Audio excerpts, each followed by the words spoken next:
Assalamualaikum students, I hope you are fine. Welcome to Psychology with Muqaddas. Today we are going to study lesson number 10, Genes and Experience, Neurological Basis of Behavior, PSY 610 subject. Genetic Basis of Behavior क्या है, यानी कि जो आपके behaviour है उसमें जो jeans का रोल क्या है, जेनेटिक जो है वो किस तरह वो इन्फ्लुएंस है जीन से आपके, और वो कैसे अफेक्ट करता है आपके बिहेवियर को। तो जीन्स जो है वो डायरेक्टली आपके बिहेवियर पे अफेक्ट नहीं करते, बल्कि जीन्स क्या है, जीन्स आपके प्रोटीन्स होते हैं जो कि रिस्पॉन्सिबल होते हैं आपके स्ट्रक्चर के लिए और आपके मेटाबॉलिज्म के लिए। यानी जो हम प्रोटीन्स की टाइप्स पीछे पढ़ चुके हैं, दो टाइप्स हैं, एक स्ट्रक्चरल है, एक एंजाइम्स है। तो ये दोनों आपके इंपॉर्टेंट हैं।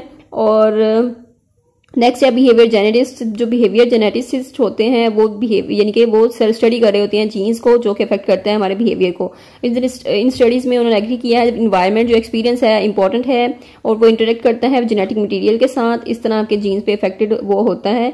सिंगल जीन इसे सिंगल बिहेवियर के लिए नहीं होता, बल्कि can it lead to the one behaviour. तो बिहेवियर जो है वो sum total of different genes है डिफरेंट यानी कि डिफरेंट लोकेशन पे डिफरेंट जीन्स का सम टोटल एक बिहेवियर है। तो बिहेवियर एक जीन के लिए एक जीन के ऊपर नहीं होता या एक लोकेशन पे नहीं होता, तो डिफरेंट जीन्स जो है मिलकर एक बिहेवियर क्रिएट कर रहे होते हैं डिफरेंट लोकेशंस पे।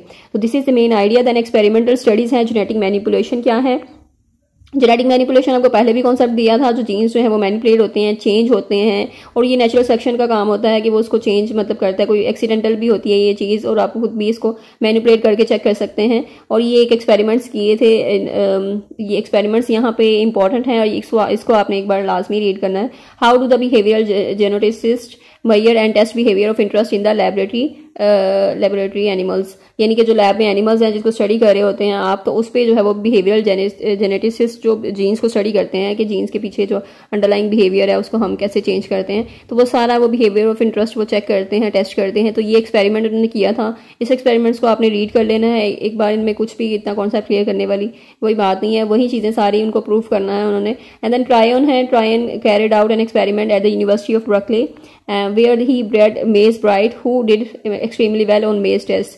यानी कि जो मेज ब्राइड्स हैं, जो मेज है वो एक जो भूल भुलैया है, जो रैट्स हैं उसको छोड़ दिया जाता है उनमें, तो वो जो ज़्यादा अच्छा परफॉर्म करते हैं उन्हें मेज ब्राइड कहते हैं, और जो डल परफॉर्म करते हैं उन्हें मेज डल कहते हैं, रैट्स कहते हैं। ये टायरोन का एक्सपेरिमेंट था जो फेमस एक्सपेरिमेंट है, और ये एमसीक्यू उसमें भी इंपॉर्टेंट है जो कि हाईलाइट किया हुआ है। एंड देन नेक्स्ट है फर्दर सेल जो है इसने रिपोर्ट किया था in comparing two groups he conducted 30 different test on maze bright and maze dull. ठीक है, उन्होंने फिर 30 जो है वो डिफरेंट टेस्ट किए जो मेज ब्राइड थे रैट्स, या फिर वो जो डल रैट्स थे जिनकी परफॉर्मेंस जो थी डल थी, तो उनका क्या परफॉर्मेंस लेवल था और how it is differentiated with other. तो ये है कि बेटर लर्निंग के लिए क्या इंपॉर्टेंट है, और ये सारे उन्होंने जो है वो डिफाइन की थी।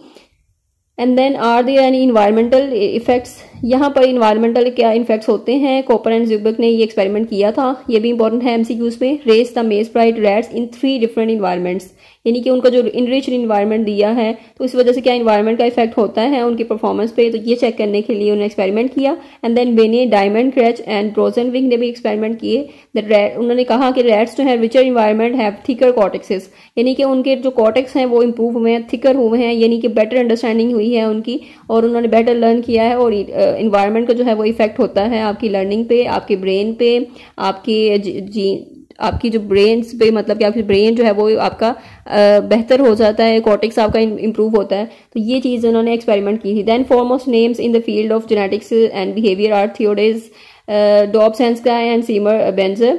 अच्छा, यहाँ पर उन्होंने वर्क किया था ड्रोसोफिलिया पे, फ्रूट फ्लाई है जो पायनियरिंग इनका वर्क है, जो जेनेटिक उन्होंने एक एक्सपेरिमेंट किया था जो मक्खियों को इन्होंने रख के बंद करके कैबिन में एक या बॉक्स में, वहाँ पर उन्होंने एक्सपेरिमेंट किए थे कि जो ड्रोसोफिलिया है, जो फ्रूट फ्लाई है, वो किस तरह जो है वो जेनेटिकली उनका जो जीन से लिंक्ड है जो बिहेवियर, तो उसको स्टडी करने के लिए उन्होंने ये टोटल एक्सपेरिमेंट किया था। इसको भी आपने एक बार रीड करना है। एंड देन उनके एक्सपेरिमेंट्स था gene material was also change through radiation and bio engineering manipulations. अच्छा, जो जीन मटेरियल है कि वो कैसे चेंज होता है ये भी उन्होंने एक्सपेरिमेंट किया था, देखा था एक्सपेरिमेंट में अपने।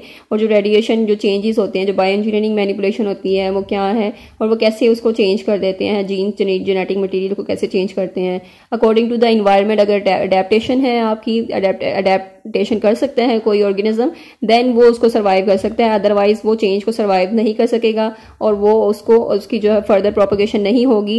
एंड देन वो जो ऑर्गेनिज्म है वो उसकी जो स्पीशीज है वो एक्सटिंक्ट हो जाएगी इस तरह। And then similarly dogs were identified for characteristics.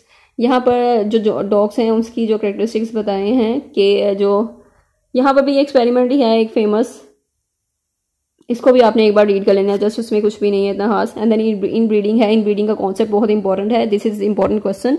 और क्वेश्चन के अलावा भी ये एमसीक्यूज भी इंपॉर्टेंट है जो कि हाईलाइटेड है यहाँ पर, ये मोस्टली आ जाता है क्वेश्चन। ये स्टडी थीसन ने जो है रिपोर्ट किया था that the death rate in children below 10 years of age is 24%, 24 per 1000 in normal population.